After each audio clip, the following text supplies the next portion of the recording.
When a rapidly flowing liquid freezes and stagnates into a solid block, its mechanical function ceases. While modern medicine typically searches for isolated pathogens, certain traditional frameworks interpret disease through this exact lens as a systemic thermodynamic failure. The Kanun-e-Sabir, or Sabir's Law, provides a theoretical model of human physiology based on this principle. This model suggests the body is governed by a triad of interacting regulatory networks: the nerves, muscles, and glands. Health is defined as the equilibrium between these specific systems. The asabi, or nervous system, is the network associated with coldness and moisture. The core humor governing this neural network is balgam, or phlegm. It acts as the physical chemical manifestation of cold and moist energy. An asabi disease occurs when this cold and moisture overaccumulates. This excess chemically toxifies the internal environment and physically blocks the body's natural mechanical functions. Practitioners utilizing this framework identify these specific systemic imbalances and formulate exact herbal countermeasures. To resolve an asabi condition, the physician acts as a biological engineer, overriding the freezing system with targeted mechanical and thermal counterforces to restore equilibrium. An excess of asabi energy directly alters the chemical state of the body's internal fluids. As temperatures drop, the moisture level rises.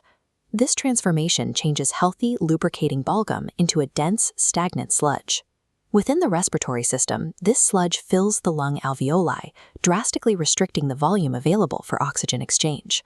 As this thick phlegm accumulates, the patient physically begins to drown in their own internal fluids. The resulting severe coughing fits are a mechanical defense, a physical reflex attempting to clear the airways. In this framework, asabi-dhamma, or asthma, is the lungs attempting to forcefully eject a heavy, stagnant mass. Using standard sedatives in this scenario stops the mechanical defense. It halts the lung's ability to eject the mass, allowing the cold moisture to settle deeper into the tissue. The cure requires introducing uzlati, or muscular stimulants. These agents are designed to trigger a rapid contraction in the lung tissue, physically squeezing the air sacs. Because respiratory asabi symptoms represent a system drowning in moisture, survival depends on this mechanical action to wring out the lungs like a wet sponge. Sabir's law applies this same thermodynamic logic to fevers, specifically in conditions like malaria and khasra, or measles. The framework relies on the Quwat-e-Mudabbara-e-Badan, the body's autonomous internal intelligence. When this vital force detects overwhelming asabi toxin in the blood, it initiates a biological lockdown. To prevent toxins from spreading, the surface pores forcefully clamp shut, trapping cold, moist particles in the subcutaneous layers. Once locked down, the body generates intense internal heat. This fever is a deliberate mechanism to cook and burn off trapped asabi toxins. The text warns that breaking this specific type of fever with cold medicines is a catastrophic error. Halting the fever prematurely traps the thick, cold toxins inside the tissue, leading directly to chronic illness. Instead, practitioners use gudi, or hot glandular stimulants, to support and increase the internal heat.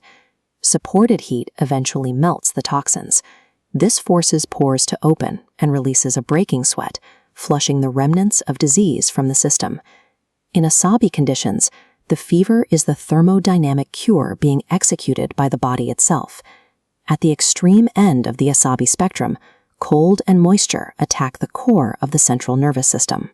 The text describes balgam-e-ghaliz, phlegm that has thickened into a dense physical sludge. This schematic shows how the sludge accumulates at critical junctions, the base of the brain and the upper spinal cord.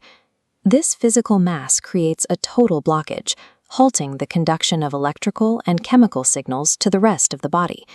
The resulting loss of voluntary movement and the drooping of facial features is known as luqua, or facial palsy. Patients also experience behissi, the complete loss of physical sensation in the affected limbs.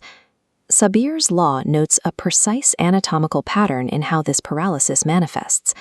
A cold blockage on the left side of the brain paralyzes the right side of the body, and a blockage on the right side paralyzes the left. Clearing a blockage of this magnitude requires aggressive, multi-herb formulations designed to reach these deep neural junctions. These formulations are designed to generate enough heat to thaw the blocked nerve pathways. Within this framework, paralysis is viewed as a thermodynamic freeze that can be reversed by restoring flow. The treatment protocol for these conditions strictly forbids wasabi or cold medicines. Adding cold to a freezing system only accelerates the pathology. Resolution depends on two counterforces, Uzlati, or muscular therapies, and Gudi, or glandular therapies. Uzlati treatments induce tissue contraction to physically force excess moisture out. Gudi treatments inject heat to melt thickened phlegm back into a clearable liquid. Formulas such as Uzlati Gudi Shadid or Hab-A Jelly Noose are the precise tools used to execute this thermodynamic shift. Saber's law treats human pathology as a measurable problem of fluid mechanics and heat exchange. Every wasabi disease represents a system drowning in cold moisture. By mastering these mechanical and thermal levers, the practitioner reignites the body's heat and restores the flow of life.